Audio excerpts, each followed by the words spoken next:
এবারে to the পয়েন্টে আসি, তাহলে রায়হান রাফি ছবি করছেন কেন?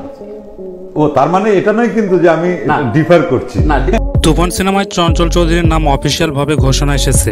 একদম ভয়ঙ্কর ক্যারেক্টারে তুফানে দেখা যাবে চঞ্চল চৌধুরীকে। এ বিষয়ে বিস্তারিত জানতে ভিডিও সম্পূর্ণ দেখুন। চঞ্চল চৌধুরী যে সিনেমায় কাজ করবে সেই সিনেমায় হিট, এতে কোনো সন্দেহ নেই। এর আগেও Chanchal Chowdhury industry hit cinema উপহার দিয়েছেন, তবে এবার ভয়ঙ্কর ভাবে শাকিব খানের পাশে দেখা যাবে চঞ্চল চৌধুরীকে। প্রথমবারের মতো শাকিব খানের সাথে বড় পর্দায় দেখা যাবে চঞ্চল চৌধুরীকে। দুই গুণী অভিনেতাকে বড় পর্দায় দেখার জন্য মুখিয়ে আছেন লক্ষ লক্ষ শাকিব ভক্তরা। তুফানে যুক্ত হওয়ার পর চঞ্চল চৌধুরী বলেন, তুফান সিনেমায় আমাকে বিশেষ একটা চরিত্রে দেখা যাবে। রায়হান রাফি এই সময়ের প্রতিভাবান একজন পরিচালক, সে সাথে শাকিবের সাথে আমার ব্যক্তিগত সম্পর্কের জায়গা একদম অন্যরকম। তাদের সাথে একসঙ্গে কাজ করতে পারলে ভালো লাগবে। আর এত বড় তিনটা প্রযোজনা প্রতিষ্ঠান একসাথে হয়েছেন, তো অবশ্যই কিছু ভয়ঙ্কর কিছু হবে। শাকিব খানের মতো বড় সুপারস্টারের সাথে কাজ করতে পেরে আমার অনেক ভালো লাগবে। প্রথমবার কমার্শিয়াল সিনেমায় কাজ করতে যাচ্ছি, তাও শাকিব খানের সাথে, এটা আমার অনেক পাওয়া। সো বন্ধুরা, চঞ্চল চৌধুরীকে আপনার কেমন লাগে জানিয়ে দিন নিচের কমেন্ট বক্সে।